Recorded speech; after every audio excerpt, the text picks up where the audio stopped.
ਸਾਰਿਆਂ ਨੂੰ ਮੇਰੇ ਵੱਲੋਂ ਪਿਆਰ ਭਰੀ ਸਤਿ ਸ਼੍ਰੀ ਅਕਾਲ, ਨਮਸਕਾਰ ਤੇ ਸਲਾਮ। ਮੈਂ ਤੁਹਾਡਾ ਆਪਣਾ ਹਾਕਮ ਸਿੰਘ।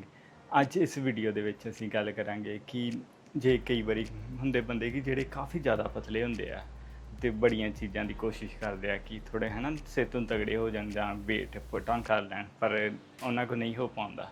ਅਤੇ ਅੱਜ ਇਸ ਵੀਡੀਓ ਦੇ ਵਿੱਚ ਅਸੀਂ ਕੁਛ ਅਜਿਹੀਆਂ ਗੱਲਾਂ ਕਰਾਂਗੇ ਜਿਹਦੇ ਨਾਲ ਅਸੀਂ ਆਪਣਾ ਭਾਰ ਵਧਾ ਸਕਦੇ ਹਾਂ, ਕਿਵੇਂ ਉਹਨੂੰ ਮੇਨਟੇਨ ਕਰ ਸਕਦੇ ਹਾਂ ਅਤੇ ਕਿਹੜੀਆਂ ਠੀਕ ਔਰ ਚੰਗੀਆਂ ਆਦਤਾਂ ਜਿਨ੍ਹਾਂ ਨਾਲ ਅਸੀਂ ਆਪਣਾ ਭਾਰ ਵਧਾਈਏ। ਸਭ ਤੋਂ ਪਹਿਲਾਂ ਅਸੀਂ ਕਰਦੇ ਹਾਂ ਕਿ ਪਤਲਾ ਬੰਦਾ ਕਿਉਂ ਹੁੰਦਾ। ਦੋ ਹੁੰਦੇ ਕਾਰਨ ਪਤਲੇ ਹੋਣ ਦੇ। ਇੱਕ ਤਾਂ ਕਿ ਤੁਹਾਡੀ ਜਿਹੜੀ ਖੁਰਾਕ ਆ ਉਹ ਘੱਟ ਆ ਅਤੇ ਤੁਹਾਡੀ ਸਰੀਰਕ ਜਿਹੜੀ ਐਕਟੀਵਿਟੀ ਆ ਉਹ ਬਹੁਤ ਜ਼ਿਆਦਾ ਆ। ਇਹ ਜ਼ਿਆਦਾਤਰ ਹੁੰਦਾ ਕਿ ਜਿਵੇਂ ਮੰਨ ਲਓ ਕੋਈ ਮੈਰਾਥਨ ਰਨਰ ਆ, ਭਾਵੇਂ ਹੈ ਨਾ ਉਹ ਅਗਲਾ ਬੰਦਾ ਰੋਜ਼ 2-2 ਘੰਟੇ ਦੌੜ ਰਿਹਾ, ਪਰ ਖੁਰਾਕ ਉਹਦੀ ਹੈ ਨਾ ਪਤਾ ਨਹੀਂ ਕਿੰਨੀ ਮਿਲ ਰਹੀ ਉਹਨੂੰ ਜਾਂ ਨਹੀਂ ਮਿਲ ਰਹੀ।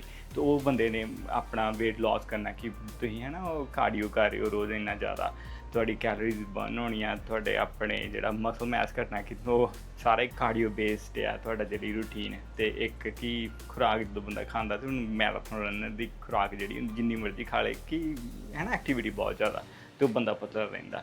ਦੂਸਰਾ ਹੁੰਦਾ ਕਿ ਜੈਨੇਟਿਕਲੀ ਕਿ ਜਿਹੜੇ ਕਈ ਹੈ ਨਾ ਛੋਟੇ ਬਚਪਨ ਤੋਂ ਹੀ ਮਤਲਬ ਪਤਲੇ ਹੁੰਦੇ ਆਉਂਦੇ, ਜੋ ਮਰਜ਼ੀ ਕੋਸ਼ਿਸ਼ ਕਰਦੇ ਆ ਪਰ ਉਹਨਾਂ ਦਾ ਭਾਰ ਨਹੀਂ ਵੱਧ ਪਾਉਂਦਾ। ਅਤੇ ਮੈਂ ਵੀ ਉਹਨਾਂ 'ਚੋਂ ਇੱਕ ਹੀ ਸੀ ਕਿ ਜਿਵੇਂ ਹੈ ਨਾ ਉਹ ਜਿੱਦਾਂ ਕਹਿੰਦੇ ਆ ਲੱਕੜੀਆਂ ਵਾਂਗੂ ਪਤਲਾ ਜਿਹਾ, ਅਤੇ ਮੈਂ ਵੀ ਉਹਨਾਂ 'ਚੋਂ ਇੱਕ ਸੀ ਕਿ ਜਿਵੇਂ ਛੋਟੇ ਹੁੰਦੇ ਤੋਂ ਲੈ ਕੇ ਵਾਹਵਾ ਪਤਲਿਆਂ ਦੇ ਵਿੱਚ ਆਉਣਾ ਸੀ। ਹਜੇ ਵੀ ਇਹ ਨਹੀਂ ਕਿ ਮੈਂ ਬੜਾ ਭਲਵਾਨ ਬਣ ਗਿਆ, ਪਰ ਜਿੰਨਾ ਕਿ ਮੈਨੂੰ ਮਤਲਬ ਚਾਹੀਦਾ ਸੀ ਜਿਹੜੀ ਵੇਟ ਰੇਂਜ ਦੇ ਵਿੱਚ, ਮੈਂ ਹੁਣ ਓਨੇ ਦੇ ਵਿੱਚ ਹਾਂ। ਹੁਣ ਇਹ ਗੱਲ ਕਰਾਂਗੇ ਕਿ ਕਿਵੇਂ ਭਾਰ ਵਧਾਇਆ, ਆਪਣੇ ਭਾਰ ਵਧਾਉਣਾ ਚਾਹੀਦਾ ਆਪਾਂ ਨੂੰ। ਜਦੋਂ ਵੀ ਅਸੀਂ ਭਾਰ ਵਧਾਉਣਾ ਤਾਂ ਆਪਾਂ ਨੂੰ ਪਹਿਲਾਂ ਦੇਖਣਾ ਪੈਣਾ ਕਿ ਸਾਡੀ ਖੁਰਾਕ ਕਿੰਨੀ ਕੁ ਆ, ਜਿੱਥੇ ਸਾਡਾ ਭਾਰ ਮੇਨਟੇਨ ਹੋ ਰਿਹਾ। ਜੇ ਮੰਨ ਲਓ ਕਿ ਤੁਸੀਂ ਹੈ ਨਾ 4 ਫੁਲਕੇ ਸਵੇਰੇ ਖਾ ਰਹੇ ਹੋ, 4 ਦੁਪਹਿਰਾਂ ਨੂੰ, 4 ਰਾਤ ਨੂੰ, 12 ਫੁਲਕੇ ਅਤੇ 3 ਸਬਜ਼ੀਆਂ ਕੌਲੀ ਦੀਆਂ, ਤੁਹਾਡੀ ਇਹ ਖੁਰਾਕ ਹੈ। ਤੁਹਾਡਾ ਨਾ ਤਾਂ ਭਾਰ ਵੱਧ ਰਿਹਾ ਨਾ ਘੱਟ ਰਿਹਾ, ਪਰ ਜਿੰਨਾ ਤੁਸੀਂ ਚਾਹੁੰਦੇ ਹੋ ਉਹਦੇ ਹੈ ਨਾ ਉਹਦੇ ਤੋਂ ਥੱਲੇ ਹੀ ਆਏ। ਅਤੇ ਇਹਦਾ ਮਤਲਬ ਹੋਏਗਾ ਕਿ ਤੁਹਾਨੂੰ ਆਪਣੀ ਖੁਰਾਕ 'ਚ ਐਡ ਆਨ ਕਰਨਾ ਪਏਗਾ। ਕਿ ਜਿਵੇਂ ਮੈਂ ਜਿਹੜਾ ਕਿ ਮੈਂ ਡਰਟੀ ਬਲਕ ਦੇ ਹੱਕ ਦੇ ਵਿੱਚ ਨਹੀਂ ਹੈ। ਡਰਟੀ ਬਲਕ ਹੁੰਦੀ ਹੈ ਕਿ ਜਦੋਂ ਅਸੀਂ ਕੋਈ ਵੀ ਖੇ ਸਵਾਹ ਮਾੜੀਆਂ ਚੰਗੀਆਂ ਚੀਜ਼ਾਂ ਖਾ ਕੇ ਆਪਣਾ ਭਾਰ ਵਧਾਉਣ ਦੀ ਕੋਸ਼ਿਸ਼ ਕਰਦੇ ਹਾਂ। ਜਿਹੜੇ ਮੈਂ ਹੱਕਦਾਰ 'ਚ ਹਾਂ ਕਿ ਮੈਨੂੰ ਕਿ ਭਾਵੇਂ ਭਾਰ ਵਧਣ ਨੂੰ ਹੈ ਨਾ ਆਪਣੇ ਮਹੀਨੇ ਦੀ ਜਗ੍ਹਾ 6 ਮਹੀਨੇ ਲੱਗ ਜਾਣ, ਪਰ ਅਸੀਂ ਵਧਾਉਣਾ ਚੰਗੇ ਤਰੀਕੇ ਨਾਲ। ਇਹ ਨਾ ਹੋਵੇ ਕਿ ਸਾਡੇ ਬਾਅਦ ਹੈ ਨਾ ਦਿਲ 'ਚ ਆਪਣੇ ਜਿੱਦਾਂ ਕੋਲੈਸਟਰੋਲ ਵੱਧ ਜਾਏਗੀ ਮਾੜੀਆਂ ਚੀਜ਼ਾਂ ਖਾ ਖਾ ਕੇ। ਇਹ ਨਹੀਂ ਕਿ ਆਪਾਂ ਭਾਰ ਵਧਾਉਣਾ ਅਤੇ ਪਰ ਮਾੜਾ ਹੋ ਜਾਣਾ, ਸਿਹਤ ਹੈ ਨਾ ਆਪਣੀ ਖਰਾਬ ਕਰ ਲੈਣੀ। ਅਤੇ ਇਸ ਕਰਕੇ ਕਿ ਜਦੋਂ ਵੀ ਭਾਰ ਵਧਾਉਣਾ ਹੋਵੇ ਅਤੇ ਜਿੰਨੀ ਤੁਹਾਡੀ ਮੇਨਟੇਨੈਂਸ ਕਰ ਲਈ ਉਹਦੇ ਵਿੱਚ ਆਪਾਂ ਨੂੰ ਇੱਕ ਜਾਂ ਮੀਲ ਜਾਂ 2 ਸਨੈਕ ਐਡ ਕਰਨੇ ਪੈਣੇ। ਕਿ ਜੇ ਤੁਸੀਂ ਸਿਰਫ 3 ਟਾਈਮ ਰੋਟੀ ਖਾਂਦੇ ਹੋ ਅਤੇ ਜਾਂ ਤਾਂ ਇੱਕ ਚੌਥੇ ਟਾਈਮ ਦੀ ਰੋਟੀ ਹੈ ਨਾ ਵਿੱਚ ਐਡ ਕਰ ਲਓ। ਕਿ ਜਿਵੇਂ ਸਵੇਰ ਦੀ ਤੁਸੀਂ 8 ਵਜੇ ਖਾ ਲਈ, ਦੁਪਹਿਰਾਂ ਦੀ ਖਾ ਲਈ 12 ਵਜੇ, ਅਤੇ ਜਿਹੜੀ ਆਪਣੇ ਇੱਕ ਸ਼ਾਮ ਦੀ ਰੋਟੀ ਰੱਖ ਲਓ ਕੋਈ 4-5 ਵਜੇ, ਫਿਰ ਰਾਤ ਨੂੰ ਸੌਣ ਲੱਗੇ ਕੋਈ 8-9 ਵਜੇ, ਹੈ ਨਾ 4 ਟਾਈਮ ਦੀ ਰੋਟੀ ਹੋ ਗਈ। ਜੇ ਤੁਹਾਡਾ ਸਕੈਜੂਅਲ ਨਹੀਂ ਅਲਾਉ ਕਰਨ ਦਿਆ ਕਿ 4 ਟਾਈਮ ਦੀ ਰੋਟੀ ਨਹੀਂ ਖਾਧੀ ਜਾ ਸਕਦੀ ਤੁਹਾਡੇ ਕੋਲੋਂ, ਅਤੇ ਫਿਰ ਆਪਾਂ ਇੱਦਾਂ ਕਰ ਸਕਦੇ ਹਾਂ ਕਿ 2 ਸਨੈਕ ਐਡ ਕਰ ਸਕਦੇ ਹਾਂ। ਕਿ ਜਿਵੇਂ ਆਪਣੇ ਕੋਈ ਸਮੂਦੀ ਇੱਕ ਟਾਈਮ ਪੀ ਲਈ, ਜਿਵੇਂ ਰੋਟੀ ਦੇ ਵਿੱਚ ਜਿੱਦਾਂ ਸਵੇਰ ਅਤੇ ਦੁਪਹਿਰ ਦੀ ਰੋਟੀ 'ਤੇ ਕੋਈ 10:30-11 ਵਜੇ ਹੈ ਨਾ ਇੱਕ ਚੰਗੀ ਜਿਹੀ ਸਮੂਦੀ ਬਣਾ ਲਈ। ਜਾਂ ਫਿਰ ਆਪਣੇ ਸ਼ਾਮ ਨੂੰ ਕੋਈ ਆਪਣੇ 5 ਵਜੇ ਇੱਕ ਬਦਾਮ ਵਗੈਰਾ ਜਾਂ ਹੈ ਨਾ ਕੋਈ ਪੁਡਿੰਗ ਵਗੈਰਾ ਬਣਾ ਲਈ, ਕੋਈ ਚੀਆ ਸੀਡ ਪੁਡਿੰਗ ਬਣਾ ਲਈ ਜਾਂ ਓਟ ਮੀਲ ਬਣਾ ਲਿਆ, ਕੁਛ ਇੱਦਾਂ ਦਾ ਮੀਲ। ਅਤੇ ਜਿਹੜੇ ਕੁਛ ਹੈ ਨਾ ਸਨੈਕਸ ਜਿਹੜੇ ਕਿ ਮੈਨੂੰ ਵਧੀਆ ਲੱਗਦੇ ਅਤੇ ਆਪਣੇ ਕੀ ਬਹੁਤੇ ਮਾੜੇ ਵੀ ਨਹੀਂ ਸਿਹਤ ਲਈ, ਅਤੇ ਆਪਣਾ ਵੇਟ ਗੇਨ 'ਚ ਮਦਦ ਕਰ ਸਕਦੇ ਆ। ਇੱਕ ਪੀਨਟ ਬਟਰ ਟੋਸਟ, ਜਿਹੜਾ ਪੀਨਟ ਹੈ ਡੈਂਸ ਕੈਲੋਰੀਜ਼ ਹੁੰਦੀਆਂ ਇਹਦੇ ਵਿੱਚ, ਆਪਣੇ ਭਾਰ ਵਧਾਉਣ 'ਚ ਮਦਦ ਕਰਦਾ। ਅਤੇ ਉਹ ਆਪਾਂ ਇੱਕ ਮੀਲ ਲਿਆ ਜਾ ਸਕਦਾ ਕਿ ਖਾਣਾ ਵੀ ਸੌਖਾ ਨਾ।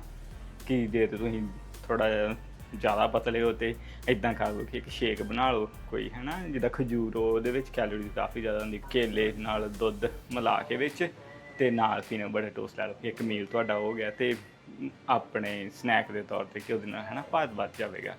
ਅਤੇ ਹੁਣ ਦੂਸਰੀ ਚੀਜ਼ ਕਿ ਕਈ ਅਜਿਹੇ ਹੁੰਦੇ ਕਿ ਜਿਵੇਂ ਮੈਂ ਵੀ ਸੀ ਕਿ ਮੈਂ ਖਾ ਕੇ ਵੀ ਕਾਫੀ ਦੇਖਿਆ ਅਤੇ ਪਰ ਮੇਰਾ ਭਾਰ ਨਹੀਂ ਸੀ ਵੱਧਦਾ ਅੱਜ ਤੋਂ ਵੀ 10 ਸਾਲ ਪਹਿਲਾਂ। ਅਤੇ ਫਿਰ ਮੈਂ ਇੱਦਾਂ ਕੀਤਾ ਕਿ ਮੈਂ ਜਦੋਂ ਜਿੰਮ ਸਟਾਰਟ ਕੀਤੀ ਅਤੇ ਉਹਦੇ ਨਾਲ ਮੇਰੇ ਆਪਣੇ ਕਿ ਜਿੰਮ ਜਦੋਂ ਜਾਵਾਂਗੇ ਹੈ ਨਾ ਤੁਹਾਡੇ ਸਰੀਰ ਜਿਹੜਾ ਮਸਲ ਐਡ ਕਰਨਾ ਸਟਾਰਟ ਕਰ ਦੇਗਾ ਤੁਹਾਡੇ ਫਰੇਮ ਦੇ ਉੱਤੇ। ਅਤੇ ਜਦੋਂ ਵੀ ਤੁਹਾਡੇ ਸਰੀਰ 'ਤੇ ਮਸਲ ਐਡ ਹੋਵੇਗਾ ਅਤੇ ਮਸਲ ਨੇ ਹੈ ਨਾ ਭਾਰ ਵਧਾ ਦੇਣਾ। ਕਿ ਮਸਲ ਉਹ ਬ੍ਰੇਕ ਹੋ ਰਿਹਾ, ਤੁਸੀਂ ਉਹਨੂੰ ਫੀਡ ਕਰ ਰਹੇ ਹੋ, ਇੱਕ ਉਹ ਵੀ ਤਰੀਕਾ ਹੁੰਦਾ ਭਾਰ ਵਧਾਉਣ ਦਾ। ਪਰ ਜੇ ਤੁਸੀਂ ਤੁਹਾਡਾ ਹੈ ਨਾ ਗੋਲ ਹੈ ਕਿ ਅਸੀਂ ਭਾਰ ਹੀ ਵਧਾਉਣਾ ਅਤੇ ਜਿੰਮ ਵਗੈਰਾ ਜਾਂਦੇ ਹੋ, ਅਤੇ ਫਿਰ ਨਾ ਆਪਣੀ ਜਿਹੜੀ ਰੈਪ ਰੇਂਜ ਆ ਉਹ ਘੱਟ ਰੱਖਿਓ। ਕਿ ਇਹ ਨਹੀਂ ਕਿ ਆਪਣਾ 12 ਜਾਂ 20 ਰੈਪ ਰੇਂਜ ਜਾ ਰਹੇ ਹਾਂ ਹੈ ਨਾ। ਕੋਸ਼ਿਸ਼ ਕਰਿਓ ਕਿ 5 ਤੋਂ 8 ਰੈਪ ਰੇਂਜ ਹੀ ਹੋਵੇ, ਅਤੇ ਥੋੜ੍ਹਾ ਵੇਟ ਜਿੰਨਾ ਵੀ ਹੈ ਨਾ ਚੱਕਿਆ ਜਾਂਦਾ ਭਾਰ ਵੱਲ ਨੂੰ ਜ਼ਿਆਦਾ ਚੱਕਿਆ ਜਾਏ। ਕਿ ਆਪਣਾ 80% ਮੈਕਸ ਦਾ, ਜੇ ਤੁਸੀਂ 100 ਕਿਲੋ ਹੈ ਨਾ 100 ਪਾਊਂਡ ਚੱਕ ਲੈਂਦੇ ਹੋ ਬੈਂਚ ਪ੍ਰੈਸ 'ਤੇ ਗੋ ਫੋਰ 80 ਪਾਊਂਡ, 5 ਤੋਂ 8 ਰੈਪਸ ਕਿ ਉਹਦੇ ਨਾਲ ਇਹ ਹੁੰਦਾ ਕਿ ਜਿਹੜੀ ਸਟਰੈਂਥ ਟ੍ਰੇਨਿੰਗ ਆਪਾਂ ਸਟਰੈਂਥ ਕਰਦੇ ਹਾਂ ਤਾਂ ਉਹਦੇ ਨਾਲ ਆਪਣਾ ਜਿਹੜਾ ਮਸਲ ਮਾਸ ਸਰੀਰ ਦਾ ਵਧਾਉਣਾ ਉਹ ਥੋੜ੍ਹਾ ਸੌਖਾ ਹੋ ਜਾਂਦਾ। ਅਤੇ ਐਕਸਰਸਾਈਜ਼ਾਂ ਦੀ ਗੱਲ ਕਰਦੇ ਹਾਂ ਇੱਕ ਹੋਰ ਕਿ ਜਦੋਂ ਐਕਸਰਸਾਈਜ਼ਾਂ ਕਰੀਏ ਹੈ ਨਾ ਫਰੇਮ ਵਰਕ ਅਪ ਕਰਨ ਲਈ, ਅਤੇ ਐਕਸਰਸਾਈਜ਼ਾਂ ਫਿਰ ਆਈਸੋਲੇਟਡ ਐਕਸਰਸਾਈਜ਼ਾਂ ਘੱਟ ਕਰੀਦੀਆਂ, ਆਪਾਂ ਕੰਪਾਊਂਡ ਐਕਸਰਸਾਈਜ਼ਸ 'ਤੇ ਜ਼ਿਆਦਾ ਫੋਕਸ ਹੁੰਦਾ। ਕੰਪਾਊਂਡ ਐਕਸਰਸਾਈਜ਼ਾਂ ਹੁੰਦੀਆਂ ਜਿਹੜੀਆਂ ਇੱਕ ਸਮੇਂ ਇੱਕ ਤੋਂ ਵੱਧ ਮਸਲ ਵਰਤੋਂਦੇ ਆ, ਜਿਵੇਂ ਮੰਨ ਲਓ ਸਕੁਆਡ ਕਰਨ ਲੱਗਿਆ ਹੈ ਨਾ, ਜਿਹਨੂੰ ਬੈਠਕ ਵੀ ਪੰਜਾਬੀ 'ਚ ਕਹਿੰਦੇ ਆ, ਬੈਠ ਕਰਨ ਲੱਗਿਆ ਹੁੰਦਾ ਕਿ ਆ ਪੱਟਾਂ ਦਾ ਅਗਲਾ ਪਾਸਾ, ਪੱਟਾਂ ਦਾ ਪਿਛਲਾ ਪਾਸਾ, ਆਪਣੇ ਚੂਲੇ ਜੇ ਹੈ ਨਾ, ਢਿੱਡ ਆ, ਇੱਧਰ ਮਾੜਾ ਮੋਟਾ ਜਿਹੜੇ ਰੈਮਬੋਇਡ ਆ, ਆਪਣੀ ਰੀੜ੍ਹ ਦੀ ਹੱਡੀ ਦੇ ਦੁਆਲੇ ਦੇ ਉੱਪਰ ਤੁਸੀਂ ਭਾਰ ਚੱਕਿਆ ਕਿ ਅੱਗੋਂ ਹੈ ਨਾ ਡਾਵਾਂ ਡੋਲ ਨਾ ਹੋਵੇ ਕਿ ਕਿੰਨੇ ਜ਼ਿਆਦਾ ਮਸਲ ਯੂਜ਼ ਹੋ ਰਿਹਾ। ਅਤੇ ਜਿਹੜੇ ਇਹ ਹੁੰਦੇ ਆ ਆਪਣੇ ਕੰਪਾਊਂਡ ਐਕਸਰਸਾਈਜ਼ ਹੁੰਦੀ, ਇਹ ਥੋੜ੍ਹੀਆਂ ਨਾ ਆਪਣੇ ਸਰੀਰ ਨੂੰ ਜ਼ਿਆਦਾ ਖੇਚਲ ਦਿੰਦੀਆਂ ਜਦੋਂ ਕਰਨ ਲੱਗਿਆ, ਅਤੇ ਥੋੜ੍ਹੀਆਂ ਕਰਨੀਆਂ ਔਖੀਆਂ ਨੇ। ਅਤੇ ਤਾਂ ਕਰਕੇ ਕਈ ਵਾਰੀ ਅਸੀਂ ਇੱਦਾਂ ਹੋਈਦਾ ਕਿ ਆਪਾਂ ਝਿਜਕੀਦਾ ਇਹਨਾਂ ਐਕਸਰਸਾਈਜ਼ਾਂ ਕਰਨ ਤੋਂ ਕਿ ਇਹਦੇ ਨਾਲ ਹੈ ਨਾ ਥਕਾਵਟ ਬੜੀ ਆ ਜਾਂਦੀ ਹੈ। ਅਤੇ ਪਰ ਇਹ ਜਿਹੜੀਆਂ ਦੂਸਰੀਆਂ ਆਈਸੋਲੇਟਡ ਐਕਸਰਸਾਈਜ਼ ਉਹਦੇ ਨਾਲੋਂ ਵਧੀਆ ਹੁੰਦੀਆਂ। ਅਤੇ ਜੇ ਤੁਸੀਂ ਬਲਕ ਅਪ ਕਰਨਾ ਤਾਂ ਫਿਰ ਫੋਕਸ ਇਹੀ ਰੱਖਿਓ ਕਿ 5 ਤੋਂ 8 ਰੈਪਸ ਅਤੇ ਇੱਕ ਆਪਣੇ ਥੋੜ੍ਹੀ ਹੈਵੀ ਸਟਰੈਂਥ ਟ੍ਰੇਨਿੰਗ। ਅਤੇ ਹੁਣ ਹਾਂਜੀ ਅਸੀਂ ਗੱਲ ਕਰਦੇ ਹਾਂ ਕੁਛ ਅਜਿਹੇ ਫੂਡਸ ਦੀ ਕਿ ਜਿਹੜੇ ਆਪਣੇ ਚੰਗੇ ਹੁੰਦੇ ਨੇ ਜਿਵੇਂ ਬਲਕ ਅਪ ਕਰਨ ਲੱਗਿਆ, ਪਰ ਹੈ ਨਾ ਸਿਹਤ ਫਿਰ ਵੀ ਠੀਕ ਰਹੇ। ਇੱਕ ਜਦੋਂ ਆਪਣੇ ਤੁਹਾਡੇ ਮੀਲ ਹੈ ਜਾਂ 3 ਜਾਂ 4 ਜਿੰਨੇ ਵੀ ਤੁਸੀਂ ਲੈ ਰਹੇ ਹੋ, ਅਤੇ ਕੋਸ਼ਿਸ਼ ਕਰੋ ਕਿ ਹਰ ਮੀਲ ਦੇ ਵਿੱਚ ਪ੍ਰੋਟੀਨ ਹੋਵੇ ਜ਼ਰੂਰ। ਇਹ ਨਾ ਹੋਵੇ ਕਿ ਇਕੱਲੀ ਕਾਰਬ ਅਤੇ ਵੈਜੀਟੇਬਲਸ ਹੋਣ। ਕਾਰਬ ਕਿ ਜਿਵੇਂ ਹੈ ਨਾ ਆਟਾ ਚੌਲ ਇਹ ਕਾਰਬ 'ਚ ਆ ਜਾਂਦੇ ਆ, ਅਤੇ ਵੈਜੀਟੇਬਲ ਸਬਜ਼ੀਆਂ ਹੈ ਨਾ, ਉਹਦੇ ਨਾਲ ਇਹ ਹੋਏਗਾ ਕਿ ਤੁਸੀਂ ਭਾਰ ਤੇ ਉਹਦੇ ਨਾਲ ਵੀ ਵਧਾ ਲਓਗੇ ਜੇ ਤੁਸੀਂ ਕਾਰਬ ਹੈ ਨਾ ਓਵਰਲੋਡ ਕਰੀ ਜਾ ਰਹੇ ਹੋ। ਪਰ ਉਹਦੇ ਨਾਲ ਇਹ ਹੋਏਗਾ ਕਿ ਤੁਹਾਡੇ ਨਾ ਤਾਂ ਮੋਢੇ ਵੱਧਣੇ ਆ ਹੈ ਨਾ, ਮੋਟੇ ਹੋਣੇ, ਨਾ ਕੋਈ ਪੱਟ ਨਾ ਡੋਲੇ, ਉਹ ਢਿੱਡ ਦੇ ਦੁਆਲੇ ਸਾਰਾ ਆਉਣਾ ਕਿ ਜਿਹੜੀ ਫੈਟ ਡਿਪੋਜ਼ਿਟ ਉਹ ਜ਼ਿਆਦਾ ਢਿੱਡ ਦੇ ਦੁਆਲੇ ਹੁੰਦੀ ਹੈ ਨਾ ਜ਼ਿਆਦਾ ਜਾਣਿਆਂ ਦੇ। ਅਤੇ ਆਪਾਂ ਫੈਟ ਡਿਪੋਜ਼ਿਟ ਨਹੀਂ ਕਰਨੀ, ਭਾਵੇਂ ਆਪਾਂ ਵੱਡੇ ਹੋਣਾ, ਪਰ ਆਪਾਂ ਵੱਡੇ ਜਿਹਨੂੰ ਮਤਲਬ ਕਿ ਬਲਕ ਅਪ ਜਾਂ ਹੈ ਨਾ ਆਪਣਾ ਸਰੀਰ ਵਧਾਉਣਾ, ਅਤੇ ਪਰ ਆਪਾਂ ਫੈਟ ਡਿਪੋਜ਼ਿਟ ਨਹੀਂ ਕਰਨੀ, ਆਪਾਂ ਮਸਲ ਮੈਸ ਵਧਾਉਣਾ ਕਿ ਜਿਹਦੇ ਨਾਲ ਆਪਾਂ ਸੋਹਣੇ ਵੀ ਲੱਗੀਏ। ਅਤੇ ਜਿਹੜੀ ਗਾਈਡ ਹੈ ਮੈਂ ਦੋਨਾਂ ਕੁੜੀਆਂ ਮੁੰਡਿਆਂ ਦੇ ਲਈ ਸ਼ੇਅਰ ਕਰ ਰਿਹਾ, ਇਹ ਨਾ ਹੋਵੇ ਕਿ ਕੋਈ ਸੋਚੇ ਹੈ ਨਾ ਕਿ ਮੁੰਡਿਆਂ ਦੇ ਲਈ ਇਕੱਲੀ ਜਾਂ ਇਕੱਲੀ ਕੁੜੀਆਂ ਦੇ ਲਈ। ਅਤੇ ਇਸ ਕਰਕੇ ਕਿ 3 ਤੋਂ 4 ਦਿਨ ਆਪਣੇ ਵਰਕਆਊਟ ਜ਼ਰੂਰ ਰੱਖੋ ਜੇ ਤੁਸੀਂ ਨਹੀਂ ਜਿਮ ਵਗੈਰਾ ਜਾਂਦੇ, ਸਟਰੈਂਥ ਟ੍ਰੇਨਿੰਗ ਜਿਹੜੇ ਕੰਪਾਊਂਡ ਐਕਸਰਸਾਈਜ਼ ਵੱਲ। ਅਤੇ ਆਪਣੇ ਮੀਲ ਦੇ ਵਿੱਚ ਜੇ ਤੁਸੀਂ 3 ਟਾਈਮ ਰੋਟੀ ਖਾਂਦੇ ਹੋ ਤਾਂ 2 ਸਨੈਕ ਕਰ ਦਿਓ ਆਪਣੇ ਵਿੱਚ ਐਡ, ਸਨੈਕ ਜਿੱਦਾਂ ਸਮੂਦੀ ਹੋ ਗਿਆ, ਪੀਨਟ ਬਟਰ, ਇੱਦਾਂ ਥੋੜ੍ਹੇ ਜਿਹੇ ਹੈਵੀ ਜਿਹੜੇ ਕੈਲੋਰੀ ਡੈਂਸ, ਪਰ ਮਾੜੇ ਨਾ ਹੁਣ, ਤਲੀਆਂ ਤੁਲੀਆਂ ਚੀਜ਼ਾਂ ਮਿੱਠੇ ਤੋਂ ਮੈਂ ਹੈ ਨਾ ਬਿਲਕੁਲ ਦੂਰ ਰਹਿਣਾ। ਅਤੇ ਜੇ ਤੁਸੀਂ ਇੱਕ ਮੀਲ ਹੀ ਐਡ ਕਰ ਸਕਦੇ ਤਾਂ ਸਭ ਤੋਂ ਵਧੀਆ ਕਿ ਜੇ ਉੱਥੇ 3 ਟਾਈਮ ਰੋਟੀ ਤੁਹਾਡੀ ਉਹ 4 ਟਾਈਮ ਹੋ ਜਾਏਗੀ।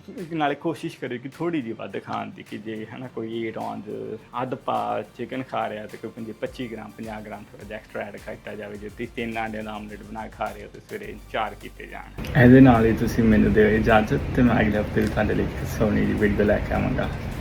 ਤੁਹਾਡਾ ਆਪਣਾ ਹਾਕਮ ਸਿੰਘ। ਵਾਹਿਗੁਰੂ ਜੀ ਕਾ ਖਾਲਸਾ, ਵਾਹਿਗੁਰੂ ਜੀ ਕੀ ਫਤਿਹ।